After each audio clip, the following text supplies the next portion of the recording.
Boa noite, meu povo. Sejam todos muito bem-vindos a essa aula de história. Tem mais gente entrando aqui. Deixa eu aceitar aqui. Pois bem, meu povo, hoje está sendo um dia onde estamos, na verdade, relembrando de muitas coisas que a gente fez desde o nosso último encontro na sexta-feira, né? No sábado a gente teve um encontro presencial lá na Escola Cônigo, foi um sábado letivo. Foi muito legal, né? Que a gente teve uma gincana de matemática, a gente fez leitura, fez prática de escrita, a gente fez muita coisa. E aí é quando a gente percebe a importância da gente estar reunido junto, olhando para a cara um do outro, comendo, fofocando, falando, chorando, né? Tudo isso é muito fundamental. E por isso que eu convido a vocês, nos próximos encontros, estarem presentes, né? Ai, Alan, mas é muito dificultoso, é um sábado. Gente, é um sábado, uma vez por mês. Tá? Então, você não precisa achar que você vai ter que fazer isso todos os sábados, todas as semanas. Não, a gente sabe que a nossa vida é atribulada. Mas, apesar da vida atribulada, eu entendo que todo mundo aqui aceitou um desafio, né? E aí, esse desafio aqui, a gente está tentando adaptar à realidade de vocês. Então, é muito importante que vocês possam participar, sabe? Foi uma aula que a gente começou com coisas muito básicas, né? Então, a atividade de escrita era para a gente falar de si mesmo, a nossa gincana de matemática era com operações básicas, né? Então, são coisas que fazem o nosso cérebro funcionar. E quando a gente está junto, é um estímulo mútuo, porque é um ajudando o outro, é um dando suporte para o outro, né? Então, isso é muito importante, né? Então, a gente tem essa base de aulas online, que é maravilhosa, mas a gente também precisa valorizar esses encontros presenciais. Nós tínhamos 10 pessoas, ou era 12 pessoas no dia, né? E a gente poderia ter muito mais. Isso é uma coisa que a gente tem falado muito para vocês, da importância de estar engajado nas aulas, tá? Eu sei que em algum momento a gente vai perder uma aula, vai assistir aula no YouTube, mas a gente sabe que se aqui a gente tem 15 a 20 pessoas assistindo a aula, as outras 50 não estão assistindo no YouTube. Me desculpe, não estão, sabe? O máximo deve ter umas 10 pessoas assistindo no YouTube. O restante não tá. A gente sabe disso pelo próprio número de visualizações que tem o vídeo, né? Então, é importante que a gente dê esse puxão de orelha, né? E outra coisa, a gente já está finalizando o mês de abril, a gente vai entrar no mês de maio. E no mês de maio vai começar as inscrições do Enseja, né? Que é a prova que nós vamos fazer, a prova que nós nos preparamos para fazer, né? Uma prova onde a gente tem ônibus que vai levar a gente até Quixadá. É um único dia da sua vida que você vai ficar longe de casa, né? Para poder realizar essa prova. Então pense com carinho, planeje. Você tem meses para planejar um único dia que você vai ficar fora de casa. Um único dia, né? Não é 10, não é 12, é um só. E aí, gente, quando a gente for fazer as inscrições, nós vamos realmente entender de fato quem é que está engajado no projeto e quem é que não está, tá? Então, a gente precisa prestar atenção nisso. Tem alguém aqui falando que a internet está falhando, está cortando a voz do professor. Minha voz está cortando, meu povo? As outras pessoas que estão ouvindo? Sim? Não? Tá normal, aqui tá normal. Anormal? Então deve ser algum problema pontual, tá? Outra coisa, gente, a gente lançou hoje o nosso primeiro vídeo do Dança das Recordações, que é uma série de vídeos onde a gente tenta criar um memorial, né, um conjunto de lembranças das pessoas que já viveram muitas experiências. A gente teve como convidada do primeiro vídeo a Alice Ferreira, que se formou na primeira turma, né? Ela fez a prova, passou de primeira, e a gente também tem uma fala da do Céu maravilhosa, falando sobre a importância de lembrar. Né? Então depois vão ver esse vídeo, ele é muito lindo, tem só 10 minutinhos, e a gente quer soltar um vídeo desse por mês. E os veteranos, viu? Se preparem também para serem chamados. Vanusa, se prepare que uma hora você vai ser chamada, viu? A gente está preparando o roteiro do segundo vídeo. Então vamos lá, gente. O pessoal aqui já está disposto, já dei os recados. Vamos começar a nossa aula sobre invasões e colonização das Américas, tá? Meu povo, a gente hoje vai falar sobre um período da história do Brasil chamado Brasil Colônia, né? Então é um período completamente diferente do que a gente vive hoje. A gente vive hoje no que a gente chama de Brasil República, e é uma república democrática, ou seja, nós conseguimos votar, nós conseguimos expressar as nossas opiniões. Se forem opiniões que não estão infringindo nenhuma lei, você vai poder expressar a sua opinião sem ser perseguido politicamente, né? Então você está vivendo num contexto que é completamente diferente do que nós iremos ver aqui, né? E aí por isso que eu dei o nome da aula de Invasões e Colonização das Américas. Toda vida que a gente vai falar de Brasil colônia, é muito comum a gente falar assim, a descoberta do Brasil, né? O Brasil foi descoberto. Mas será que ele foi realmente descoberto? Ele não já tinha gente aqui? Não já tinha várias comunidades indígenas? Ele foi descoberto pelos portugueses, né? Ou será que eles chegaram aqui e foram tomando de conta desse território?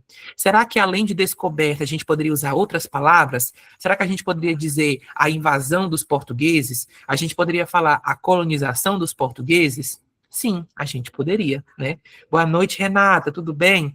Então a gente hoje vai entender sobre justamente por que que nós podemos chamar esse período também de um período de invasão e de colonização, tá bom? Olha só, primeira coisa que a gente tem que relembrar, né? Estávamos aqui, meu povo, nós estávamos aqui, nossa, me perdi completamente, que eu vi uma mensagem da Renata aqui, eu esqueci o que eu ia falar. Desculpa, Renata, eu também estou gripado, viu? Mas lembrei o que eu vou falar. Pronto. Antes da gente começar a falar do Brasil colônia, a gente tem que lembrar sobre as viagens ultramarinas, né? O que que isso quer dizer?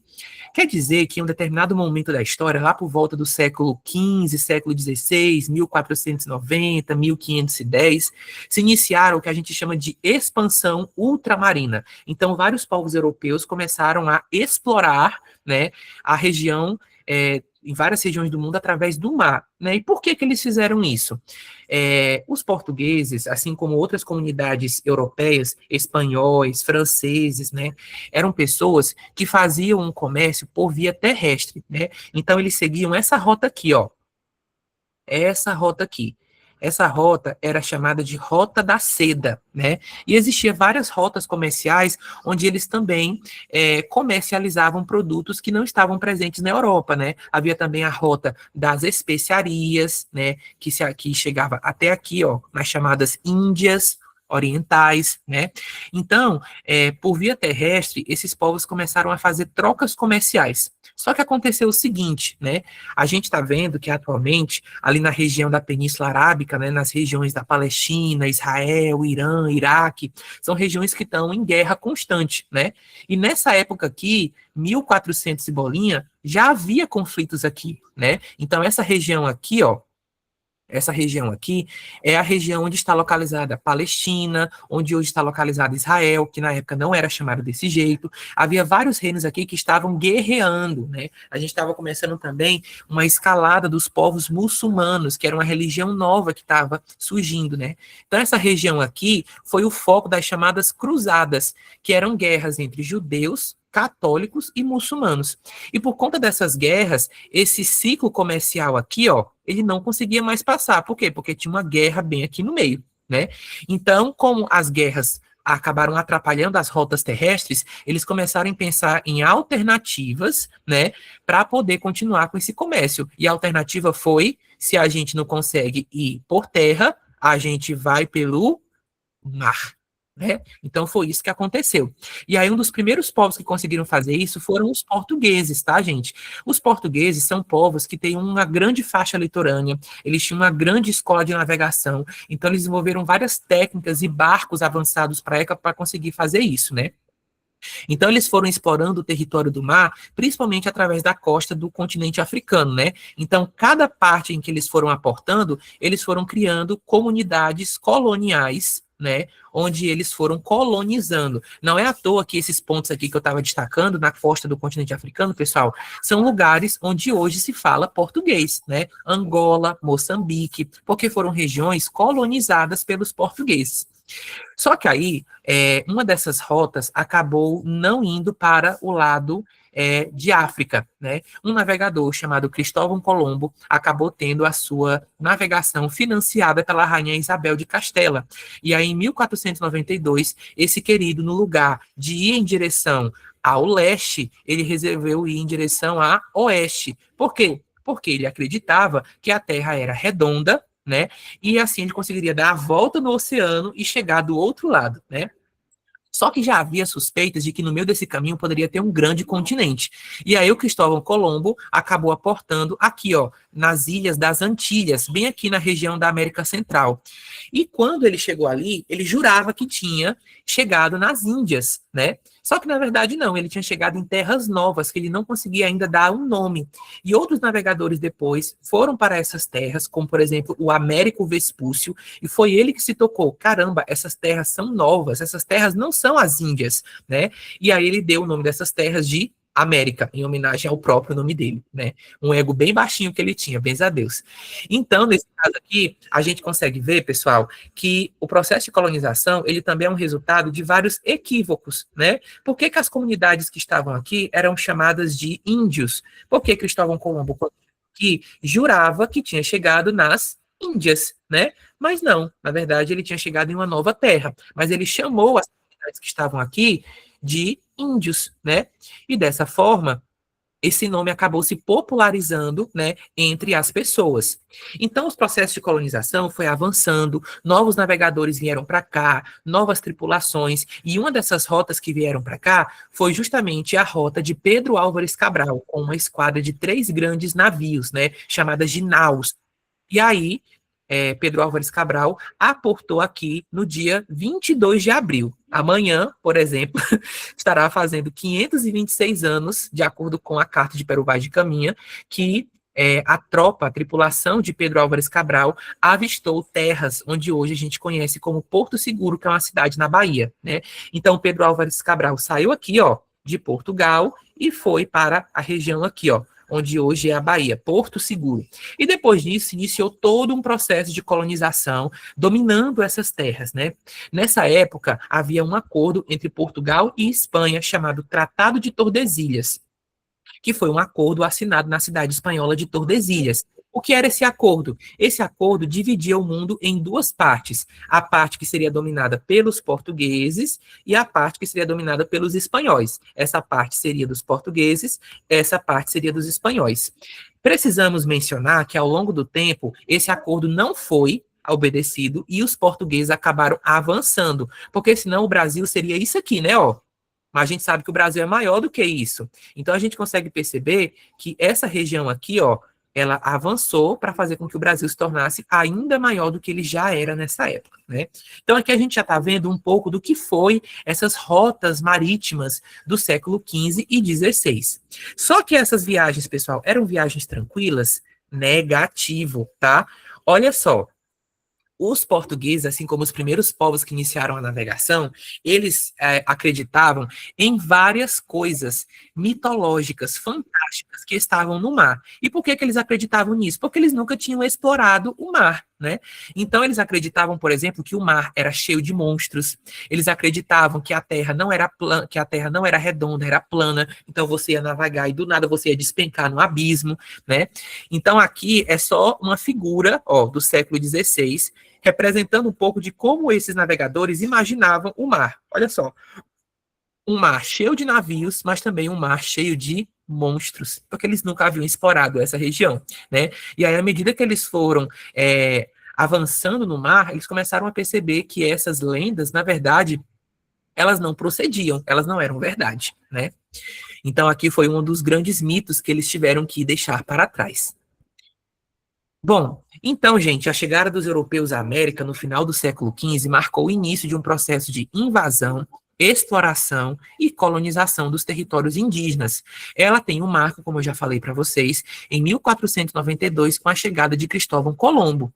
Mesmo com diversas formas de resistência, os povos originários, que é o nome que a gente também pode falar para os povos indígenas, sofreram um enorme processo de extermínio. Segundo os sociólogos Marcelo Grondin e Moema Wieser, autores do livro O Maior Genocídio da História da Humanidade, cerca de 70 milhões de indígenas morreram entre os séculos XV e XIX devido a guerras de conquista, doenças trazidas pelos europeus, trabalho forçado, fome e destruição de formas tradicionais de subsistência. Esse slide aqui, pessoal, ele traz muitas informações importantes, então vamos por parte aqui, né? Então, esse processo de colonização, pessoal, definitivamente trouxe vantagens para os povos europeus, mas trouxe muitas desvantagens, especialmente morte, extermínio para as comunidades indígenas que estavam aqui, que também eram chamadas de povos originários. Por isso que a gente considera o processo de invasão dessas terras como um genocídio, né? E aí daqui a pouco a gente vai pensar um pouquinho mais sobre essa palavra, né? Esse genocídio acabou atingindo cerca de 70 milhões de pessoas. 70 milhões de pessoas. Isso é basicamente um terço da população do Brasil hoje. Imagina se um terço da população do Brasil fosse morta hoje em dia. Foi isso que aconteceu ao longo de 4 séculos, tá?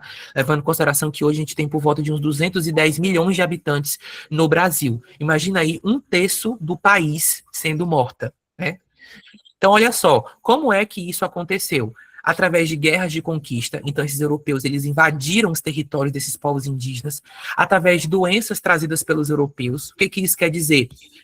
Os povos indígenas, pessoal, eles viviam isolados, porque a América era um continente que era isolado pelo Oceano Atlântico, ao leste, e pelo Oceano Pacífico, a oeste. Então, era um continente que não tinha exatamente contato com os outros continentes. Se você vê um mapa do mundo, você vai ver que a África tem conexão com a Ásia e tem conexão com a Europa, né? Mas a América não tem conexão, ela é rodeada por oceanos. Então, aqui havia específicas de viver. Havia doenças que esses povos não conheciam e eles começaram a ser atingidos por essas doenças. Um tipo de gripe, por exemplo, poderia atingir eles e matar eles, porque eles não tinham sistema imunológico para isso, né? Então, muitos morreram de epidemias. Epidemia de varíola, por exemplo, era uma doença que não existia nas Américas. E aí, quando ela chegou aqui, uma doença profundamente contagiosa, era uma crise, né, de mortes, uma atrás da outra, por conta de uma doença como essa, né? O trabalho forçado, muitas comunidades indígenas elas foram obrigadas a trabalhar para essas comunidades, e tudo isso acabou acarretando em quê? Em fome e destruição dessas tribos. Então, a gente está vendo, pessoal, que esse processo de colonização foi muito violento, né? Muito violento. Glauciane está falando aqui. Boa noite, professor. Dei uma vaguinha aqui, vim assistir um pouco a aula. Ô, coisa boa. Bens a Deus, né? Vamos continuar aqui, meu povo. Então, olha só, por isso que hoje em dia existe todo um movimento, né, em muitas cidades contemporâneas, de tentar pensar, será que muitas construções, muitos monumentos, muitas estátuas, né, de colonizadores que estão espalhadas, por exemplo, em grandes cidades, será que esses monumentos realmente estão homenageando heróis ou estão homenageando pessoas que acabaram contribuindo para um genocídio de várias pessoas, né? Por isso que eu coloquei aqui, nada a comemorar. E aqui a gente tem uma foto de várias pessoas fazendo um grande protesto contra um monumento a Colombo. Ó, vou até dar um zoom aqui para vocês verem direitinho. Ó. Bolivianos ao redor do monumento a Colombo erguem faixa com os dizeres nada a comemorar durante a celebração do descobrimento da América em Barcelona, Espanha, 2017. Então a gente consegue perceber aqui que para nós, povos das Américas, isso não é um motivo de comemoração, né? Nós tivemos um grande extermínio que aconteceu aqui.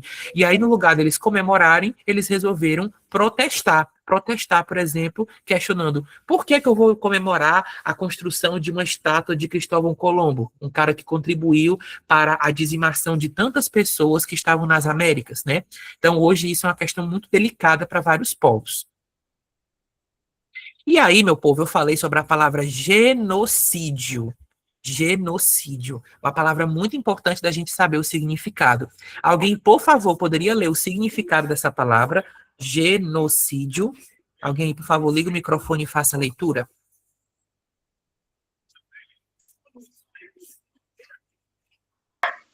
Eu posso. Genocídio. Extermínio total ou parcial de determinado grupo étnico ou religioso. Exatamente, Magna, muito obrigado. Então, quando a gente fala que aqui nas Américas aconteceu um genocídio, a gente está falando que aconteceu um assassinato em massa, extermínio de um grande número de pessoas, que como a gente viu aqui, foram 70 milhões, né? Inclusive, esse número, pessoal, ele é muito impreciso. Esse número pode ser um pouco menor ou um pouco maior, isso é uma estimativa. Por quê? Porque muitas dessas operações de extermínio, elas não eram documentadas, elas não eram datadas, né? Então, é difícil da gente saber um número exato disso. Então, a gente tem uma estimativa, né? Então, estima-se que entre 90% e 95% da população indígena das Américas tenha sido exterminada, sendo considerado por muitos pesquisadores o maior genocídio da história humana, né? Talvez, pessoal, um outro número que tenha atingido essa magnitude tenha sido o processo de escravização dos africanos, né? Cerca de 8 milhões de pessoas foram traficadas do continente africano para cá para serem escravizados, né? Então, recentemente, a ONU até declarou que o tráfico negreiro em África é considerado o maior genocídio da história da humanidade, junto com o extermínio dos povos indígenas nas Américas, né? Então, agora, eu vou testar o conhecimento de vocês. Olha só. Leia a sentença e responda se ela é verdadeira ou falsa. Se for falsa, tente corrigi-la. Então, aqui eu vou ler essa frase e alguém vai ter que levantar a mãozinha e vai ter que me dizer se essa frase está correta ou incorreta. Se ela estiver incorreta, você vai ter que corrigir ela, tá? Olha só, a frase diz o seguinte: genocídio é uma prática de homicídio específica para as comunidades indígenas. E aí, verdadeiro ou falso? Se for falso, né? Como é a versão correta dessa frase?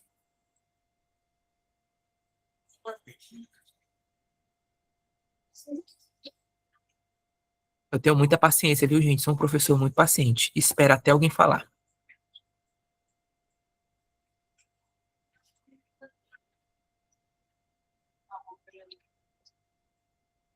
Genocídio é uma prática de homicídio. Vocês sabem o que é homicídio, né? Assassinato. Homicídio específica para as comunidades indígenas. Esse é o significado da palavra genocídio? Falso. Por que que é falso, Renata? O que que aqui não está correto? A Magna também diz que é falsa. Preciso saber o que que está incorreto nessa frase. A Renata disse, só chutei. Seu chute está certo. O Sérgio, junto com a Angélica, também disseram que é falsa. Eu só preciso que vocês me digam agora por que que essa frase é falsa. Ela é falsa porque não é específico para uma comunidade indígena, né? Ela pode ser para, como foi falado, tá até no slide passado, né? Uhum. Que é para Para umas qualquer... minorias, religião, grupo de minorias ou religião, etnia, Sim, enfim.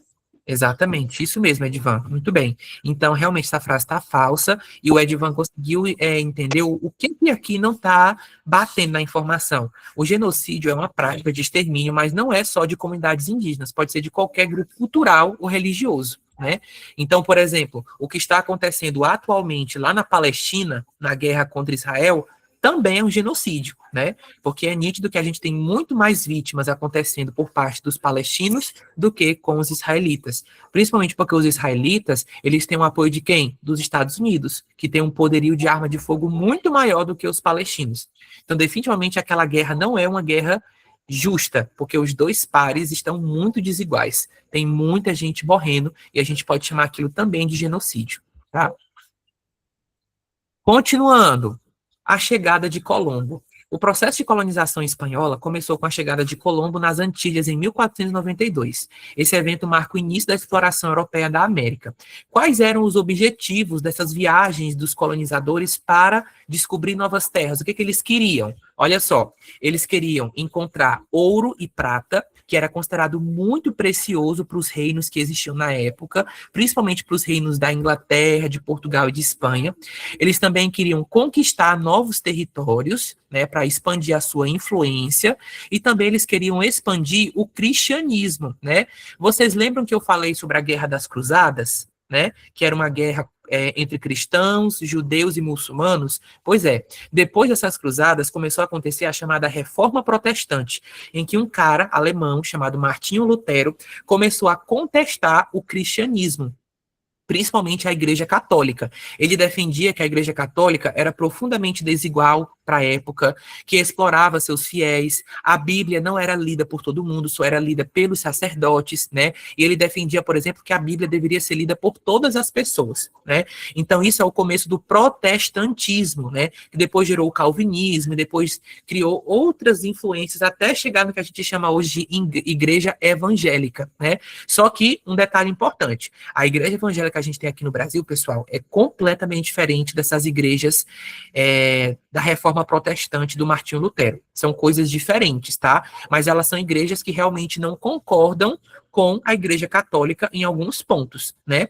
Então, nessa época, a Igreja Católica estava tentando expandir o cristianismo, mas expandir o cristianismo da Reforma Protestante? Não. A Igreja Católica estava tentando expandir o cristianismo da Igreja Católica, né? Por isso que a gente vai ver também que muitas pessoas vão vir para cá, além dos colonizadores, como é o caso, por exemplo, dos jesuítas, que vão tentar catequizar os indígenas, né? Então, em Carta aos Reis da Espanha, Colombo destacou o potencial de riquezas e a possibilidade de converter os povos indígenas à fé cristã. Por quê, pessoal? Essas pessoas colonizadoras, né, que vieram para cá, eles tinham a percepção de que esses povos indígenas eram povos atrasados, né? O que isso quer dizer? Que eles não tinham uma civilização, não acreditavam em Deus, então eram pessoas que precisavam ser convertidas, né? Continuando aqui, olha só, hora de testar o conhecimento de novo. Leia a sentença e responda se ela é verdadeira ou falsa. Se for falsa, tente corrigi-la. O único objetivo dos europeus durante o processo de colonização era difundir a fé cristã pelo mundo. Verdadeiro ou falso? Falso. Falso, muito simples, né? Além de você difundir a fé cristã, o que mais eles gostariam de fazer? Ora, pegar o ouro, a prata, conquistar o território. Sim. Conquistar território. Esses eram objetivos muito importantes para eles. Os portugueses conseguiram exportar muito ouro. E os espanhóis conseguiram exportar muito ouro, mas também muita prata, principalmente na região da Argentina, que era chamada de região de Rio de la Plata, só para vocês terem uma ideia, tá? Choque de culturas, né? E aí você deve imaginar, pessoal, que esse processo de colonização, ele não foi pacífico, ele foi um processo com muitos conflitos, né?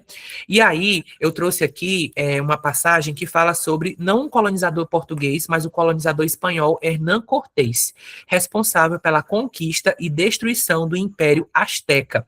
Ele descreveu os astecas como um povo organizado, mas ainda assim bárbaro. O que isso quer dizer? Eram povos que não tinham ainda alcançado a chamada civilização, como os europeus acreditavam que já tinham alcançado, né? Então, essa visão revela o etnocentrismo europeu. Mas o que seria etnocentrismo?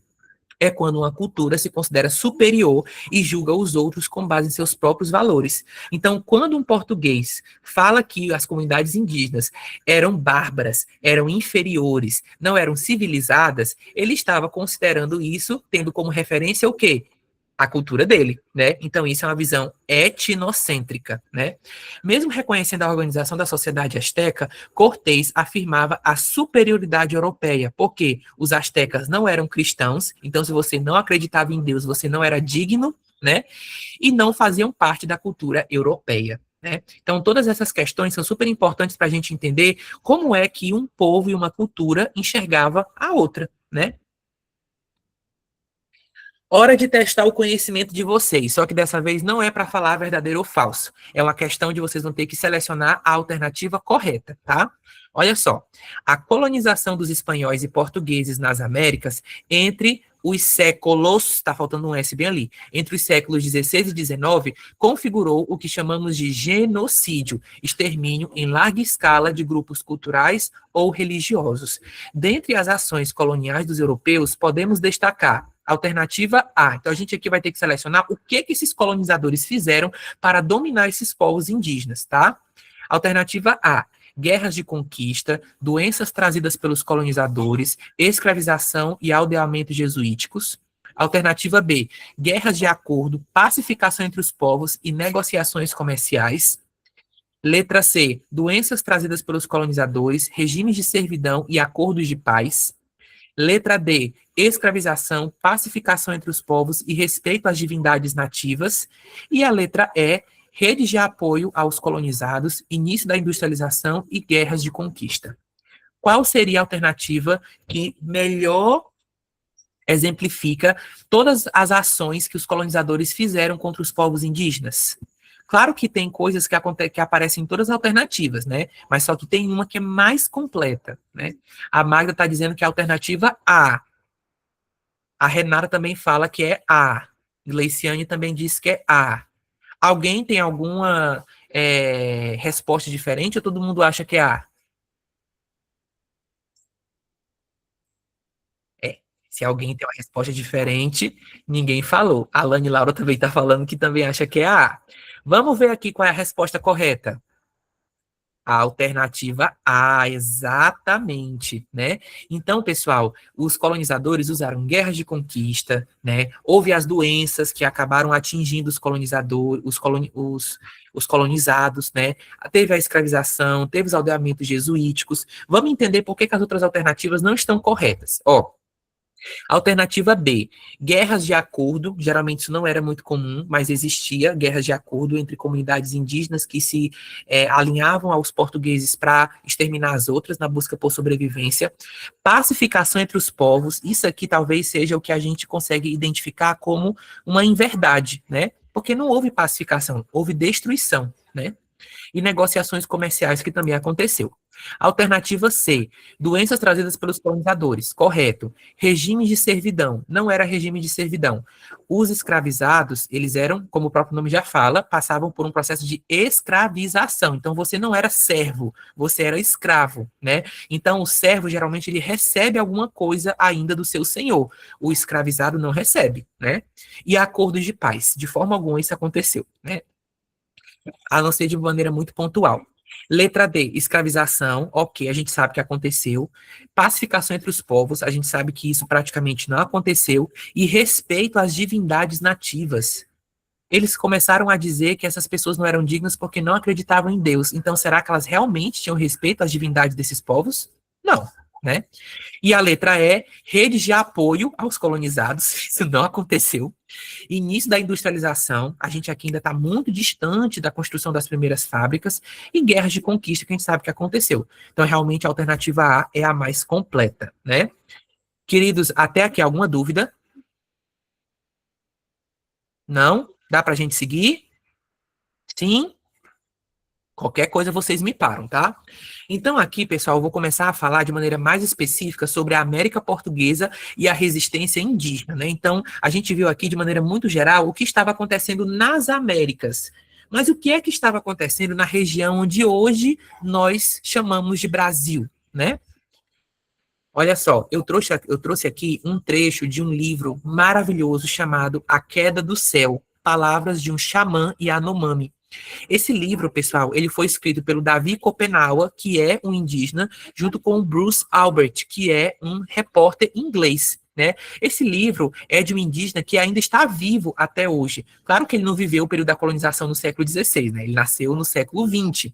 Mas ele está falando sobre como até hoje, existe comunidades indígenas que ainda passam por esse processo de colonização, né? Existe hoje, pessoal, comunidades de indígenas que ainda vivem isoladas nas florestas, né? Mas hoje em dia também tem comunidades indígenas que têm escola, né? Indígenas que têm cargos no governo, que são políticos. É só você lembrar que a Sônia Guajajara, por exemplo, ela é ministra do presidente Lula, né? Ela é ministra dos povos originários. Então você está vendo que hoje tem uma gama, né, de sociabilidades, de experiências que essas comunidades indígenas hoje têm. Então hoje elas estão integradas à sociedade, né? E aqui eu trouxe esse trecho do livro para que a gente possa entender um pouquinho, não só o olhar do colonizador, mas também o olhar dos indígenas. Aí você pergunta, tio, por que você não trouxe um trecho de alguma coisa dos indígenas lá da época da colonização? Porque praticamente, pessoal, não se tem registros disso. Na época, quem escrevia eram os jesuítas ou os colonizadores. Então, a gente, infelizmente, tem essa ideia da colonização muito pelo olhar dos colonizadores e não dos indígenas, né? Só que hoje em dia, tem indígenas que publicam livros, tem indígenas que dão palestras, que estudam, fazem faculdade, né? Então, são pessoas que estão muito mais integradas na sociedade. Esse é o caso do Davi Copenaua. Olha só o que ele diz. Eu vou até expandir aqui para vocês lerem comigo melhor. Ó, dá uma expandida aqui. Olha só. Contam os brancos que um português disse ter descoberto o Brasil há muito tempo. Pensam mesmo até hoje que foi ele o primeiro a ver a nossa terra. Mas esse é um pensamento cheio de esquecimento. O Mama nos criou com o céu e a floresta, lá onde nossos ancestrais têm vivido desde sempre. Então, quem seria o Mama? O Mama seria a divindade que os povos indígenas acreditam, né? Nossas palavras estão presentes nessa terra desde o primeiro tempo, do mesmo modo que as montanhas onde moram os Chapiri, que é uma outra comunidade indígena. Nasci na floresta e sempre vivi nela. No entanto, não digo que a descobri e que por isso quero possuí-la. Olha que frase interessante, gente. Ele afirma que ele não descobriu nada, né? Assim como não digo que descobri o céu ou os animais de caça. Sempre estiveram aí, desde antes de eu nascer. Gente, olha que visão completamente diferente dos colonizadores, né? Eu não descobri nada, isso aqui não é meu, eu que faço parte disso, né? Então, os portugueses, né, eles têm uma imagem de que o ser humano é algo diferente da natureza, né? Então, o ser humano é feito para dominar a natureza. Então, se você chega numa terra onde as pessoas não estão civilizadas, não acreditam no seu Deus, você vai civilizar elas porque você vai dominar elas. Só que o olhar que o Davi Copenaua traz aqui para a gente é completamente diferente. Olha, eu não descobri nada, né? O céu, o rio, já estava aqui muito antes de eu nascer, né? Então ele entende, na verdade, que ele também faz parte da natureza. Ele também faz parte do mundo. Ele não é mais poderoso que a natureza. Inclusive, ele teme a natureza. Ele sabe que a natureza pode acabar com ele se ela quiser, né? Então, esse livro, A Queda do Céu, é muito interessante porque ele vai falar justamente sobre como comunidades, né, de pessoas brancas começaram a chegar, né, lá na tribo dos Copenaua e começaram a mudar a experiência que eles tinham, né, no caso da comunidade dos Yanomami, que é a região lá da floresta amazônica. Não sei se vocês se lembram, pessoal, acho que uns 2 anos atrás, teve uma reportagem no Fantástico que foi muito chocante. Nessa reportagem, uma repórter do Fantástico foi até a tribo dos Yanomami e ela descobriu que esses Yanomami, eles estavam passando fome, né? Eles não tinham trabalho, eles não tinham para onde ir, eles estavam tendo as terras deles dominadas por madeireiros que estavam destruindo a floresta e, consequentemente, a tribo deles. Eles estavam perdendo o cultivo deles, os animais deles e a vida deles, né? Eles estavam passando, sabe pelo quê? Por um processo de genocídio, né? E isso aconteceu em pleno 2024, sabe? A gente está falando aqui de uma coisa que começou lá em 1500, né? E em 2024 a gente ainda vê situações como essa ocorrendo. Então são comunidades, pessoal, que ainda são muito desamparadas, que ainda são muito esquecidas, né? Quando essa reportagem de denúncia apareceu no Fantástico, aí o presidente Lula, ele fez uma visita lá, né? Ele começou todo um processo de operação de salvamento mesmo dessas pessoas. Mas eu fiquei pensando, tá, e se essa reportagem não tivesse sido feita? Essa denúncia não ia acontecer? Né? Então a gente começa a perceber como isso ainda é um processo de desamparo dessas comunidades, como essas pessoas ainda precisam ser muito assistidas, né? Se vocês tiverem oportunidade, gente, leiam A Queda do Céu. É um livro muito precioso, tá? Bom, e aqui, gente, quando os portugueses chegaram aqui, nós tínhamos diversas culturas diferentes, né? Os portugueses iniciaram explorando o litoral brasileiro, né? Essa região era habitada por diversos povos, né? Então você tinha os Tupiniquim, os Tupinambá, os Caeté, Tamoio, Charrua, Aimoré, Potiguara, Tremembé, né? Tudo isso aqui eram todas culturas indígenas diferentes. O que que isso quer dizer? Quer dizer que essas comunidades, às vezes, elas falavam diferente umas das outras, tinham costumes diferentes, às vezes umas poderiam até ser inimigas umas das outras, né? E aí os colonizadores, eles ignoraram a diversidade indígena. Eles chamaram todo mundo de índio, né? Ou seja, era como se todo mundo fosse igual, mas não era. E aí eles começaram a criar uma classificação própria para conseguir identificar os indígenas. Então não havia mais Tupiniquim, Tupinambá, Caetê, Tamoio, não tinha mais ninguém disso. Eles chamavam os indígenas só de dois nomes. Ou era Tupi ou era Tapuia. Por quê? Os portugueses consideravam os tupi os povos amistosos, ou seja, aqueles que conversavam com eles, e eles chamavam de tapuia aqueles que eram hostis, ou seja, aqueles que não queriam conversa com os portugueses, tá? Então perceba, olha que coisa grave. É como a pessoa dizer assim, ai, nordestino é tudo igual. Nós somos todos iguais? Será que nós aqui no Ceará temos os mesmos costumes, falando da mesma maneira que acontece em Pernambuco, na Bahia, no Maranhão, no Piauí? Não, né? Cada um de nós temos costumes diferentes. Se você for perceber, né, a gente aqui em Quixadá ou no Sertão Central tem costumes que é muito diferente do pessoal de Sobral, que é muito diferente do pessoal de Juazeiro do Norte. Então nós somos várias culturas num estado só. Imagina se alguém simplesmente chega pra gente e fala: vocês todos são nordestinos, todo nordestino é preguiçoso, todo nordestino é encostado, né? E essa fala é super comum. E é a mesma coisa que acontece aqui. Imagina você ter várias culturas, e aí de repente essas culturas todas vão ser chamadas só de duas coisas: ou tupi ou tapuia. Ou você é amigo ou você é inimigo. Olha que coisa curiosa, o movimento que é feito aqui. É basicamente isso que acontece. Você tem um nome para chamar o amigo e um nome para chamar o inimigo. Fora disso, não tem mais nada, né? E aí, meu povo, a primeira forma de colonização aqui do Brasil foi através da exploração de uma árvore chamada pau-brasil. Inclusive, é por conta dessa árvore, né, que a gente recebeu o nome de Brasil. Brasil vem de brasa, vermelho, né? Porque o miolo dessa árvore era intensamente vermelho. Ela foi exportada para a Europa porque ela era usada para atingir roupas, para vocês terem uma ideia. Mas o primeiro nome que o Brasil teve foi Terra de Santa Cruz. Inclusive, teve um português, que é o Pero de Magalhães Gândavo, que defendia a seguinte ideia: essas terras não podem ser chamadas de Brasil, temos que chamá-la de Terra de Santa Cruz para homenagear o nosso Deus que agora habita essa terra, né? Então, olha a defesa da ideia dele, né? Ele acreditava que essas terras deveriam ser chamadas de Santa Cruz porque era a forma com que ele podia homenagear a religião deles, tá? Mas e as crenças dos povos indígenas? Onde é que estava nisso tudo, né? Então, a primeira atividade lucrativa praticada pelos europeus nos territórios indígenas foi a exploração do pau-brasil.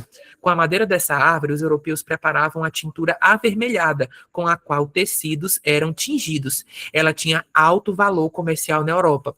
Pessoal, os portugueses exploraram tanto, mas tanto essa árvore, que hoje em dia ela é considerada uma árvore em extinção. Tá? Inclusive, a gente tem hoje poucas unidades dessa árvore ainda espalhadas aqui no Ceará, por exemplo. Nós somos um estado que ainda tem muito pau-brasil, porque nós não fomos explorados como outras regiões ali, como Pernambuco, Bahia, que foram regiões muito mais exploradas, né? Mas hoje em dia ela virou uma árvore muito rara, né? Mas ainda tem pau-brasil. Inclusive, meu professor de biologia sempre batia no peito e falava com muito orgulho que lá perto do Cônego tem um pau-brasil. Estou esperando ele me mostrar esse pau-brasil até hoje. Queria ver ao vivo como é que é essa árvore. Olha só, gente, hora de testar o conhecimento. Mais uma vez, é uma questão de marcar, tá bom? Olha só, os índios são obrigados a cuspir cada vez que falam em qualquer um de seus deuses.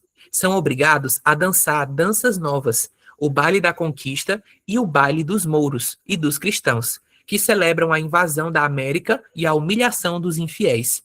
Os índios fazem a Virgem desfilar em andores de plumas e chamando-a de avó da luz. Pedem todas as noites que ela traga o sol na manhã seguinte, mas com maior devoção veneram a serpente que ela esmaga com o pé. Identificam-se com Jesus, que foi condenado sem provas, como eles, mas não adoram a cruz por ser símbolo de sua imolação, e sim porque a cruz tem a forma do fecundo encontro da chuva com a terra. Então, olha que curioso. Essa passagem, pessoal, é de um livro do Eduardo Galeano, aqui, ó, Eduardo Galeano, As Caras e as Máscaras. E nesse livro, o Eduardo Galeano está falando sobre como os indígenas acabaram sendo obrigados, né, a assumir os rituais católicos. Então, eles colocavam a Virgem no andor, né? Eles adoravam a Virgem Maria, mas adoravam também a serpente que a Virgem Maria pisava, né? Qual é a santa, gente, que tem a serpente pisada na cabeça? É Nossa Senhora Auxiliadora, é? Não me recordo agora. Me ajudem aí no chat. Pois é.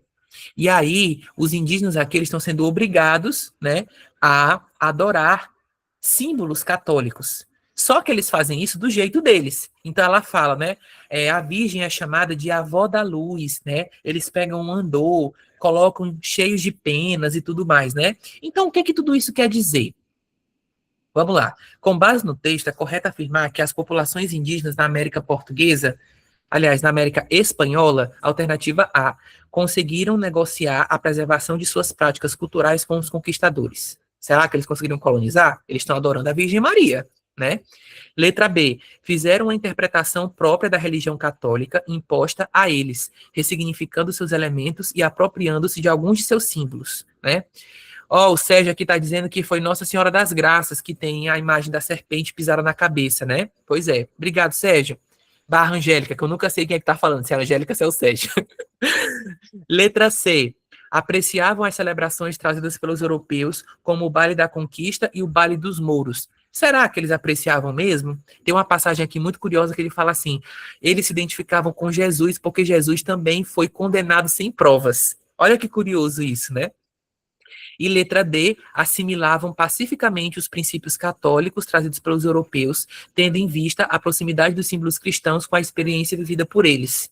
Será que eles eram realmente tão próximos assim? Os indígenas acreditavam em espíritos da floresta. Os portugueses acreditavam em um Deus e acreditavam em anjos e santos. Isso é muito diferente, né? Muito diferente. Ó, o pessoal aqui já começou a responder. Praticamente todo mundo está dizendo que é letra B. O Edvan, que tá aí, ó, com a carinha bem pertinho do celular. Edvan, você acha que é o quê? É letra A, letra B, C ou D?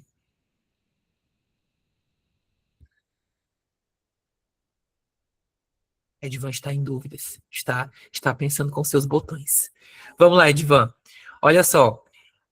De acordo com o pessoal, é a alternativa B e vocês, de fato, estão corretos, né? Então, eles fizeram uma interpretação da religião católica imposta a eles, né? Então, por exemplo, pegar a Virgem, colocar num andor cheio de penas, adorar a serpente, né? Assim como adoravam a Virgem, né? A gente sabe que na tradição católica, a serpente é um símbolo do mal, né? Mas para os indígenas, a serpente não é um bicho mau. A serpente é um elemento da natureza, então ela merecia também ser adorada igual a Virgem. Olha que olhar diferente, né, que eles tinham. Então é por isso que a alternativa B é a alternativa correta. Vamos lá, continuar. Então, gente, como era a relação entre os indígenas e os colonos, né? Os europeus, no caso portugueses, franceses e holandeses, disputavam territórios e formavam alianças com povos indígenas rivais, né? Os indígenas também agiam estrategicamente. Eles faziam alianças conforme interesses, então tinha indígenas que se aliavam aos portugueses para conseguir sobreviver, porque eles sabiam que podiam ser destruídos, e também mudavam de lado quando necessário. Então, quando os indígenas percebiam que não conseguiam mais fugir daquilo, eles às vezes se aliavam aos portugueses para conseguir se manterem vivos, né? E aí, meu povo, a gente destaca aqui uma coisa muito importante do processo de colonização, não só português, como espanhol, que são os aldeamentos indígenas, né? Inclusive, aqui no Ceará, a gente tem registros de aldeamentos indígenas ali na região serrana de Guaramiranga, por exemplo, né? Então, olha só. Os aldeamentos indígenas, pessoal, eram como se fossem pequenas vilas que eram comandadas pelos jesuítas, né? Quem são os jesuítas? Os jesuítas, eles eram missionários que faziam parte da Ordem de Jesus em Cristo, que eram justamente pessoas que foram selecionadas pela Igreja Católica para viajar ao mundo espalhando, né, a fé católica. E por que eles estavam fazendo isso? Lembra que eu falei sobre a Reforma Protestante, que a Igreja Católica estava perdendo fiéis, porque havia agora os protestantes que entendiam o cristianismo de uma outra forma? Pois é, a Igreja Católica não queria perder os seus fiéis, então eles começaram a pensar, então a gente vai para essas terras novas e a gente vai converter esses indígenas em pessoas cristãs católicas, né? Então, esses aldeamentos indígenas, pessoal, eram justamente isso. Eram vilas onde esses indígenas iam morar e iam aprender a falar português, a aprender como é que era a religião católica, serem catequizados, batizados, ganhar um novo nome, né? E aí, esses aldeamentos indígenas, pessoal, no caso, aldeamentos jesuítas, né? Muitos deles os indígenas iam porque eles não tinham mais para onde ir, né? Porque as aldeias deles tinham sido destruídas, então eles iam para os aldeamentos para sobreviver. E também tinha a questão de que eles não ficavam apenas aprendendo, estudando, não. Os jesuítas também colocavam eles para trabalhar. Só que os jesuítas tinham um detalhe: eles queriam que os indígenas trabalhassem, mas para eles. Eles não queriam que os indígenas trabalhassem para outros colonizadores, né? Então existia aí também uma rede de conflitos entre os colonizadores portugueses e os jesuítas, né? Então a gente consegue perceber aqui, pessoal, que os aldeamentos dos jesuítas era uma vila muito completa, porque ela era uma mistura de vila com fazenda, com hospital, com escola, tudo tinha aqui, né? Então era a maneira com que esses indígenas encontraram de conseguir sobreviver. Só que tem uma coisa muito curiosa que acontecia aqui. Muitos deles viviam para esses aldeamentos justamente para poder conseguir comer, né, conseguir viver por mais dias. E aí, muitos deles simplesmente não estavam nem aí se estavam aprendendo alguma coisa ou não. E aí tem registros de jesuítas que falam o seguinte: olha, esses povos indígenas vêm para cá, aprendem uma coisa, no outro dia eles voltam para cá e já não estão sabendo de nada do que aprenderam ontem, né? Então, na verdade, esses indígenas, eles também tinham as suas manobras. Eles também iam fazer de tudo para não perder a cultura deles. Eles não eram pessoas passivas, né? Então a gente está vendo aqui que era um lugar muito completo, assim, né? Olha só, a gente tinha uma praça, né? A gente tinha as casas, as oficinas onde os indígenas aprendiam, por exemplo, a fazer potes, a fazer roupas, a fazer chinelos. Você tinha um colégio, você tinha uma igreja. Você tem aqui, ó, o pomar, onde tudo era plantado, uma horta, animais eram cuidados, né? Tinha uma estrebaria. Então, na verdade, os indígenas aqui, meu povo, eles colocavam essas pessoas para trabalhar. Era uma grande fazenda que esses padres tinham junto com esses indígenas, né? A escalada colonial, né? Então, pessoal, essa colonização, ela se organizou de diversas maneiras ao longo do tempo. A primeira forma de organização do território brasileiro foi as chamadas capitanias hereditárias, né? E depois foi o governo. Eu vou passar aqui para a próxima imagem. Cadê? Vou passar aqui para a próxima imagem para a gente entender melhor o que é cada uma, tá? Olha só. As capitanias hereditárias, elas eram faixas de terra, tá vendo? Ó? Elas eram faixas de terra. Cada uma dessas faixas de terra, ela era comandada por um chamado capitão donatário, que era um homem indicado pelo rei de Portugal. E aí esse homem ficava responsável por cuidar dessas terras. Grande parte desses homens praticamente nunca nem chegaram a ir nessas terras. Por isso que as capitanias que deram certo foi a capitania de Pernambuco, né? E a capitania de São Vicente, tá?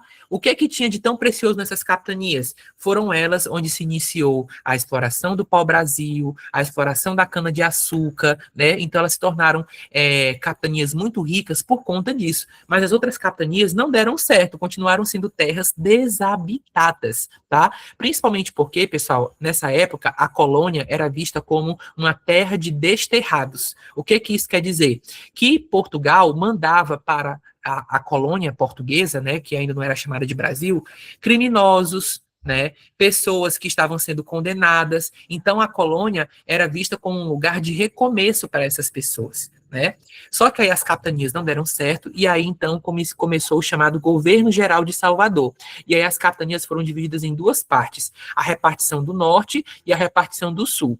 Aí a capitania geral do norte tinha como capital Salvador, que foi a primeira capital do Brasil, e a parte sul do governo geral, né, tinha como capital o Rio de Janeiro, que foi a segunda capital que o Brasil teve, tá? Não por acaso foram as duas cidades litorâneas por onde toda a riqueza do nosso ouro escoou, tá? Então aqui, pessoal, foram as formas de divisão territorial e organização política do Brasil colônia, as capitanias hereditárias e depois o governo geral. Aí aqui mais uma questão para vocês. Vamos lá. Verdadeiro ou falso? Os aldeamentos jesuítas consistiam em um conjunto de tribos indígenas de culturas diferentes. Quem é que pode dizer para mim aí se é verdadeiro ou falso? Se for falso, como é que a gente corrige?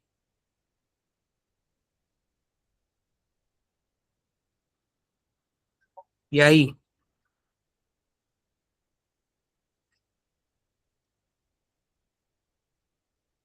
Os aldeamentos jesuítas consistiam em um conjunto de tribos indígenas de culturas diferentes.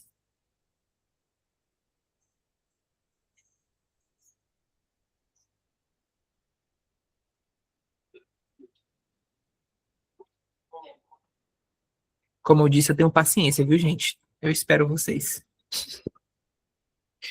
A Magda disse que é verdadeira e a Renata disse que é falsa. Aí vocês vão ter que decidir. Ou é verdadeiro ou falso.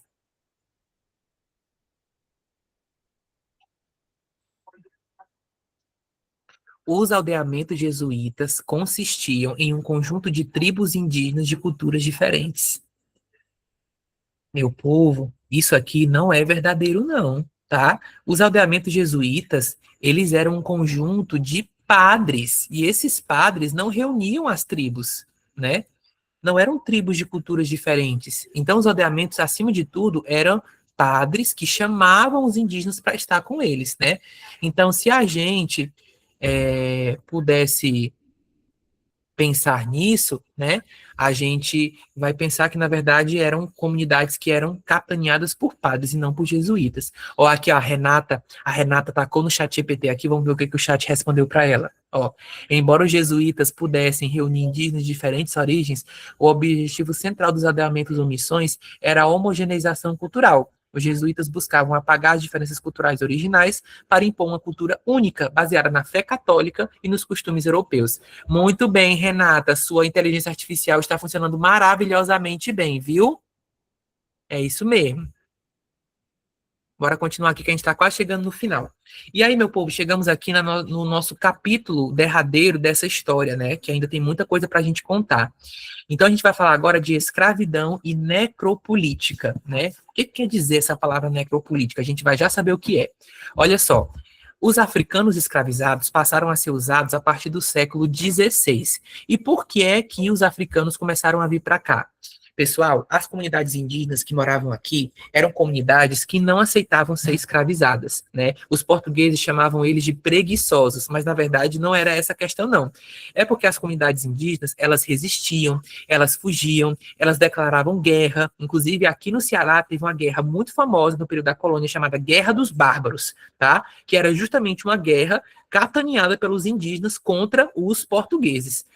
E aí, meu povo, essa relação começou a se tornar insustentável e eles começaram a trazer uma nova mão de obra para trabalhar aqui. E da onde é que veio essa mão de obra? Daquelas regiões colonizadas lá do continente africano que a gente tinha visto no início das navegações, né? Então, o tráfico negreiro trouxe cerca de 4,8 milhões de pessoas ao Brasil. Pessoal, só para vocês terem uma ideia, cidade de Fortaleza tem 2 milhões de pessoas. 2 milhões de pessoas. Nós temos aqui um tráfico que movimentou quase 5 milhões de pessoas.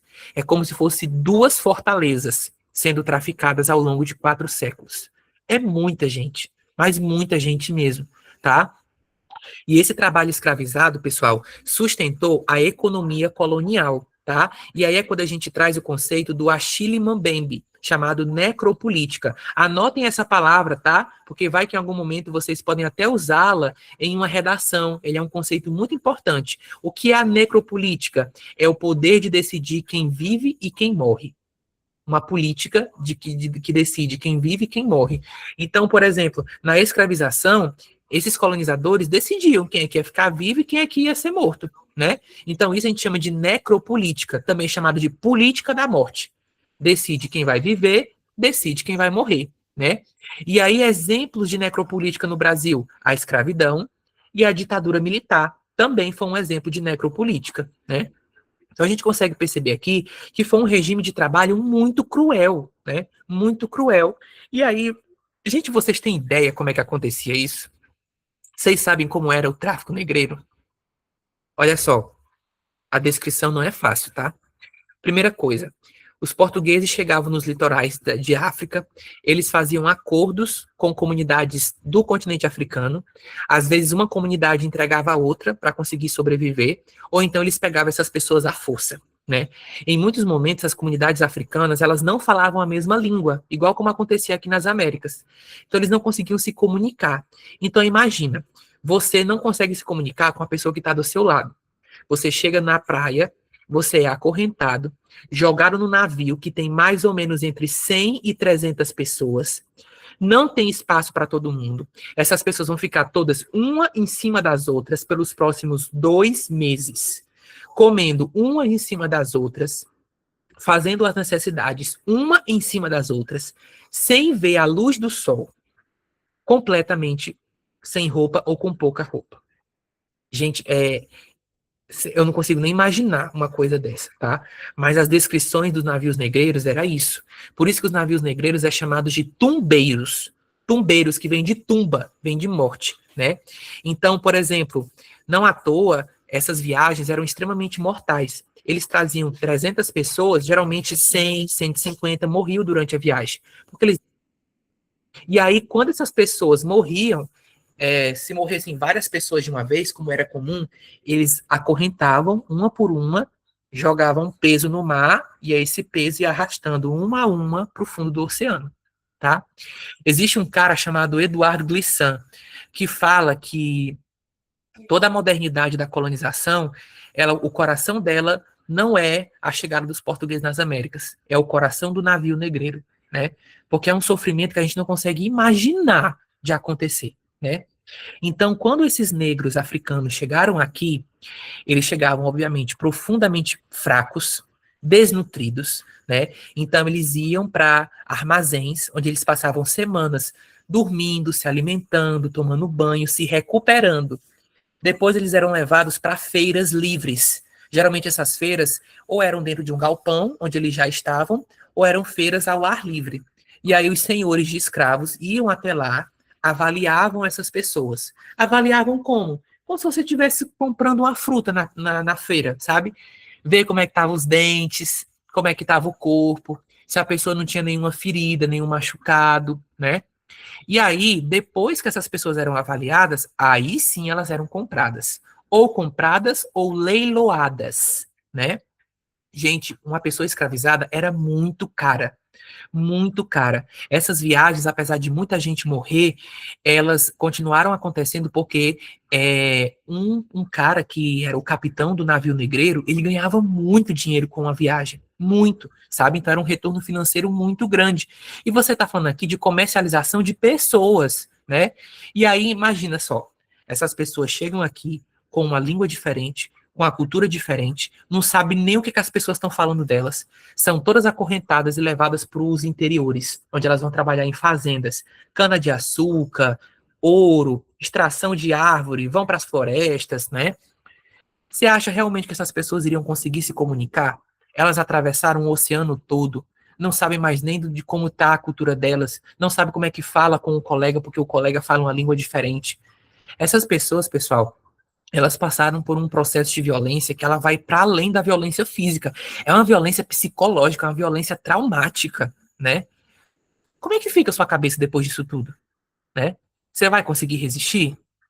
Por incrível que pareça, esses povos também resistiram, né? E foram núcleos de resistência diferentes dos núcleos de resistência dos povos indígenas, né? Pois é, Renata, é uma coisa para levar para o resto da vida. Por isso que quando a gente fala hoje sobre racismo, preconceito contra os povos negros, é muito delicado falar disso, porque a gente está falando de um processo que é muito violento e que durou 4 séculos, 400 anos disso acontecendo, sabe? Não foi 20, não foi 30 anos, não, foram 4 séculos. E aí, gente, isso aqui era como era organizado uma fazenda de engenho, tá? Engenho de cana-de-açúcar, né? Então, olha só, você tinha a chamada Casa Grande, que era a casa do senhor de escravizados, ó, a Casa Grande. Você tinha o engenho, onde a cana-de-açúcar era moída, cozida, depois ela era colocada dentro das forminhas para fazer a rapadura e os pães de açúcar, né? Você tinha, geralmente nas fazendas, uma igreja, você tinha uma senzala, né? As senzalas, geralmente, elas podiam ser debaixo da Casa Grande ou do lado da Casa Grande. As senzalas, geralmente, não eram muito distantes da Casa Grande, porque esses escravizados tinham que ser vigiados, né? Para não fugirem. E ainda assim, eles fugiam, tá? Então, aqui vocês estão vendo, pessoal, como era organizada uma fazenda colonial, né? Uma fazenda colonial. Continuando aqui. Então, como é que esses escravizados resistiam, né? Eles resistiam, por exemplo, por meio da cultura e da religião, né? Então, a gente viu que os indígenas, por exemplo, eles cultuavam os elementos da Igreja Católica, trazendo novos sentidos para eles, né? Os africanos também fizeram isso, né? Então eles começaram, por exemplo, a chamar os santos católicos com o nome deles, mas na verdade eles estavam adorando outros santos, né? Então, sei lá, você vai adorar a Virgem, mas na verdade você está adorando Iemanjá, né? Então você tem uma mistura de religiões que está acontecendo aí. É o que a gente chama de sincretismo religioso, que muita gente até hoje chama isso de coisa do diabo, mas não é não, viu? Vocês tomem cuidado com o que vocês estão falando por aí. Então, além disso, você vai ter rebeliões, sabotagens, fugas, e também nós vamos ter a formação dos quilombos. O que eram os quilombos? Os quilombos eram lugares para onde os escravizados fugiam e onde eles formavam uma comunidade onde eles se entendiam entre eles, né? Então, eles tinham uma vida em liberdade e também uma forma de preservar a cultura deles. Essa luta, pessoal, ela acontece até hoje. Os povos indígenas, até hoje, eles fazem uma luta por território e as comunidades quilombolas, porque existe quilombo até hoje, né? Não quilombo de escravos fugitivos, mas regiões que um dia foram quilombos e que hoje tentam preservar a sua cultura. Os quilombos, eles lutam para ser preservados, né? Para ter uma manutenção das tradições e de práticas sustentáveis. Então, vocês estão vendo que apesar de ser uma coisa que acontecia há séculos atrás, até hoje nós vemos reflexos disso na nossa sociedade, né? A Renata está dizendo assim, a novela da Globo, Escravizaura, eu assisti. Muito pesada essa novela. Exatamente, né? E no caso da Escravizaura, ela era uma escrava branca, porque ela era filha de uma escrava com um homem branco. Ela nasceu com a pele branca, né? E por isso que ela era respeitada em algum nível. Só que o senhor de escravos era apaixonado pela escravizaura e ela não queria se envolver com ele, ela era apaixonada por um outro cara. Mas tem uma coisa problemática nessa história, Renata, sabe o que é? Porque a escravizaura era considerada uma mulher pura, uma mulher boa, porque ela tinha a pele branca, entende? Então, por mais que ela fosse uma escravizada, mas aí você tem aquela ideia de que a pessoa que tem a pele negra, ela tem um gênio ruim, ela é uma pessoa má, e a pessoa de pele branca, ela sempre tem a pureza, né, a bondade, e a gente sabe que não é bem assim, né? As raças, elas não têm propriedades, né? Isso é uma construção cultural também, isso é preconceito, né? E aí, meu povo, eu queria aqui encerrar com vocês trazendo um trechinho de um livro maravilhoso da Maria Beatriz Nascimento, que é uma intelectual negra, é essa mulher aqui, ó, que está aparecendo na figura. Beatriz Nascimento foi uma mulher que, em plena ditadura militar, juntamente com Abdias Nascimento, escreveu coisas muito pesadas, né? Ela afirmava categoricamente, olha, pessoas negras estão morrendo no Brasil, isso em plena ditadura militar, né? Ela sofreu perseguição política, né? E aí ela fala sobre o poder da simbologia do quilombo. E aí ela diz, o quilombo é um avanço, é produzir ou reproduzir um momento de paz. Quilombo é um guerreiro quando precisa ser um guerreiro. E também é o recurso e a luta não é necessária. É uma sapiência, uma sabedoria, a continuidade de vida, o ato de criar um momento feliz, mesmo quando o inimigo é poderoso, mesmo quando ele quer matar você. É uma possibilidade nos dias de destruição. Olha que precioso que ela está falando aqui para a gente, né? Por isso que ela diz que é tempo de aquilombar. O que ela quer dizer com isso? É tempo de você ficar mais unido, é tempo de você respeitar as diferenças, é tempo de você entender o outro, né? É tempo de você entender o próximo. É isso que ela está querendo dizer. E aí aqui acima eu trouxe uma pintura de como eram os quilombos, né? Que é de fato uma forma de preservação cultural desses povos negros que tinham sido traficados, né? E aí, para encerrar, um último desafio de verdadeiro ou falso. Vamos lá. As formas de resistência dos escravizados africanos se baseavam em fugas, formação de quilombos, ressignificação da religião católica, dentre outros processos. Essa frase é verdadeira ou falsa? Inclusive, tem aqui, eu escrevi africanos, aqui tem um U, mas é um O, viu? Enfim. Verdadeiro ou falso? Última frase da noite, para vocês dizerem.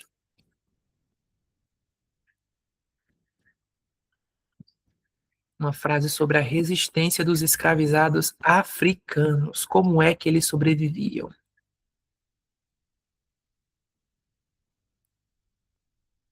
Vamos lá, vamos por partes. Eles fugiam? Eles organizavam fugas? Sim ou não? Sim. Eles fizeram formação de quilombos? Acabamos de ver que sim, né? Eles também trouxeram novos significados para a religião católica para preservar a cultura deles? Sim. né? Inclusive eles depois criaram religiões próprias, né? O candomblé, a umbanda, que é de influência africana e que ganhou uma nova roupagem aqui no Brasil, que a gente comumente gosta de chamar de macumba, né? É macumba, é coisa do diabo, é coisa ruim, né? Mas é a religião própria deles. Você não tem direito de julgar. Falo categoricamente isso, tá? Dentre outros processos. Então, gente, essa frase está correta, né? A gente tem aqui várias formas de resistência dos povos indígenas, né? Pois é isso, meu povo. Agradecemos a atenção. Que viagem maluca que a gente fez aqui, né? Menino, tempo demais, coisa demais para falar. Mas é aquela coisa, né? Se a gente for falar com muitos detalhes, do jeito que a gente tem poucas aulas de história e das outras matérias, a gente nunca termina de falar das coisas. Por isso que quando eu vou dar uma aula, geralmente eu faço uma aula igual uma rede de arrasto, falar de várias coisas ao mesmo tempo, que pelo menos a gente fala de várias coisas e a gente fica inteirado desses assuntos, né? Pessoal, dúvidas até aqui? Foi bom demais, o Sérgio está falando. Sérgio Barra Angélica. Boa noite, Camila. Obrigado, gente, por tudo, viu? Que bom que hoje a gente subiu o número de pessoas que estão aqui. Temos que aumentar ainda mais, viu? Aumentar ainda mais. A gente tem que começar a cobrar uns aos outros, para começar a ter 30, 40 pessoas aqui. Pois é isso, gente, ó. Um beijo, boa noite. Curtam as últimas horas do feriado. Ainda vai dar tempo de assistir a novela. Que bom, vou assistir Três Graças daqui a pouco. Boa noite, pessoal. Um beijo, viu? Fiquem bem. Se cuidem.